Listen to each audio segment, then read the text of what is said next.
Hello everybody, I'm going to talk about platform single sign-on, this thing, sometimes known as enterprise sign-on, coming from Apple, because I've just implemented it, and when implementing it, I've realised there's not much information out there about how it actually works.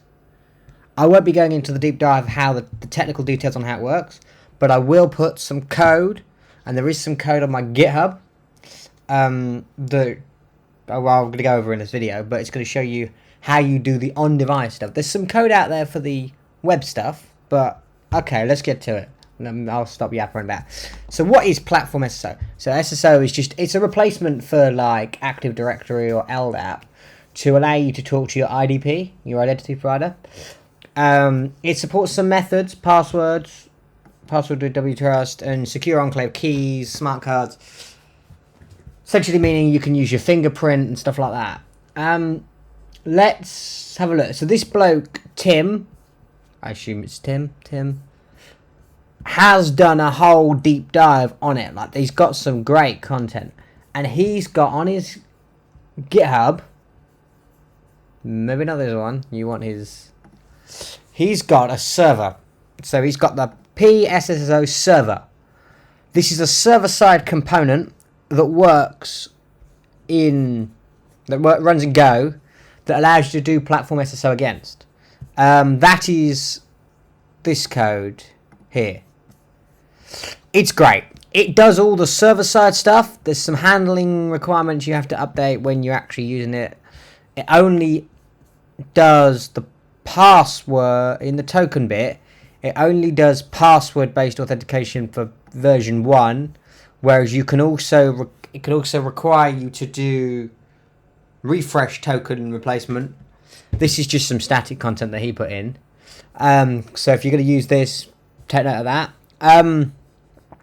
But he's written all the code pretty well, and to be fair, it's way better than my code. I'm not going to lie. But I use this to build my SSO extension. So you go here, I've got an SSO extension.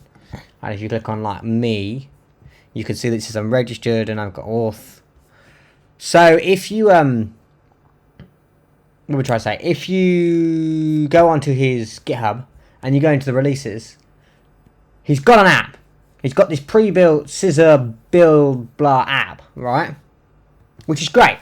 It works. You install the app, you give it the config over MDM in accordance with the config he's got down here. This is his MDM payload. You have to set like host, you have to set like base URL and stuff like that. But that works. But that code is not known. So let me show you my MDM config first. So this is my MDM config. So you've got your realm and your host. So this has to be a redirect extension. But all this documentation's on Apple's website, but I'm just going over it.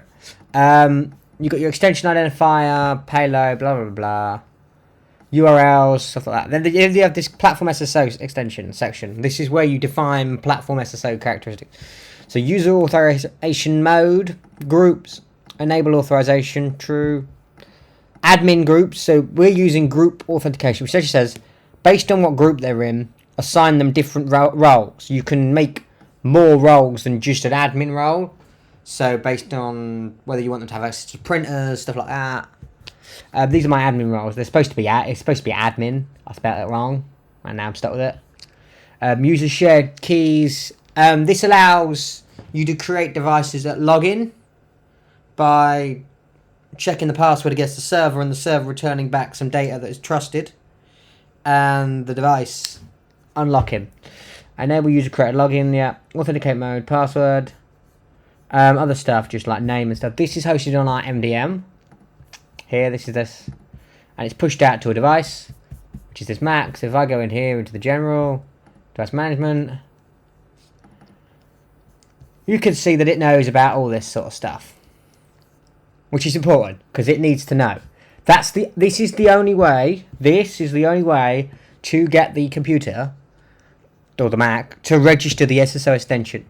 You then have to push the SSO extension either via MDM or open the application extension, not just the application, which is really difficult. When you do so, I'll just talk you through those steps. So When it runs, you get this platform single sign-on registration. Continue, you enter your Mac password here. Now it answers your TDS. So for me, it was my TDS account details. I'm not going to do this because I don't want to give you my TDS account details, which should be fine. And then it registers your registration and your token. I need to redo that now because it's blanked out my login details. That's fine. I will do that in a minute. Now let's get into the on-device code. So the server-side code is out there. To handle registration, it creates some files, some temporary files, and stuff like that. There's a config section. This is all pretty noted and stuff. But it's the on-device stuff which is really complicated. So you have to extend your authorization view controller as the AS authorization provider extension registration handler. So what happens is when the first time the device needs to communicate with the server and the first time a user is registered, the extension is called, but only then.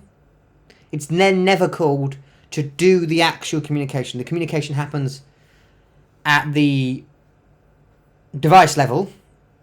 And there are some commands in the terminal you can run, such as, I haven't got a terminal open actually, but you can run app-sso and then get some list out. So because it calls this begin device registration. Essentially, you have to return on this completion true to complete the function.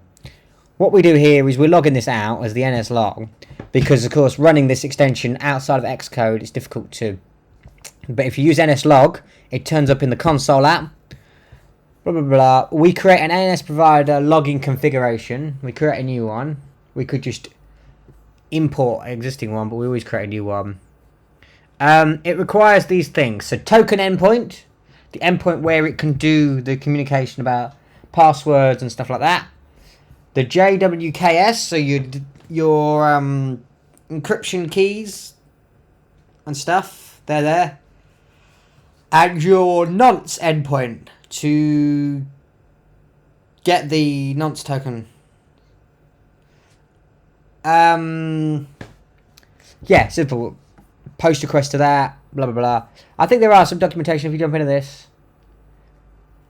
There is definitely some documentation online about what these formats should look like and stuff like that. You can also have a key path, like where you're going for the value and whether you need to add any new claims, stuff like that. Account display name. So this replaces anywhere where it says identity provider in the system. I just get to log that stuff out. We then check if we have the platform. We're now checking if we've got the platform auth token, get token. Essentially, I'm checking if we've got a TDS token, which is our authentication system token, to be able to make a connection with the server securely to send this configuration. This checks the token and passes the token. If we haven't got a token, we essentially say that we need to present registration view controller. Yeah. That essentially says the user needs to interact, because this can happen modally without user interaction. Then registered device request. This is not the best code, not gonna lie, but there you go, you get the idea. So then we say try save login configuration. So save the login configuration we made earlier. Get the device current signing and current encryption key. Down here is a function to convert that to a public key in PME format from the SEC key type. And here's some stuff to create a header. Here's some stuff to get key ID. Stuff like that. Support for the different authentication mechanisms. These are the ones I've found work. Yeah, so going from that, it does that. So it does this registration request with device. That gives you these. So this is creating an SSO ID. So you could set this. So this is just a device ID that we're using as the device ID, so that we can always know it's this device. So then we create a TDS device registration request, which looks like this. This is essentially the format that code wants the structure to look like. Other than it wants the encryption ID and the key ID to somehow be encoded differently. But I found it sends the right keys here that it wants in the end, but it's doing some... I'll show you. So when it gets here, when it registers, when it saves these, it wants to base 64 decode the string, and then hex to string encode, whereas I'm just sending this as the value you'd get when you got here. So you have to change that bit. I did mention that on the GitHub. Let's go back up here. Ooh, where we gone? So that's the request. We then perform this auth request to registration of the devices on the server. This results in a result, which we then which we then return completion to the completion handler, which is up here that we passed in. That essentially says to the system, we've registered the tokens with the server. There you go. So you need to import supported grant type. Say you're going to support grant type password. There are other types, so you can just support JWT bearer, SAML, etc. Yeah. Begin user registration. We're not doing any fancy thing here. Begin user registration. We always instantiate a new user login configuration with the username provided if none's provided blank, and then we return that as the current user's login configuration. Essentially saying override the user's current username with the system username for that user in the server or make sure it becomes the TDS account. If you extend the login configuration here, it applies for all users, and that becomes an issue. So we just create a new one all the time. You could do some more complicated stuff here, but this is me just trying to make it simple for somebody trying to implement this. If I'm honest, that's about it. This sends requests to the server. So like this is in the extension for your Mac app. The server does all the stuff to handle login and stuff like that. This demo app will support any of these usernames and passwords. Otherwise it'll say invalid. It supports, as far as I'm aware, all the key authentication stuff.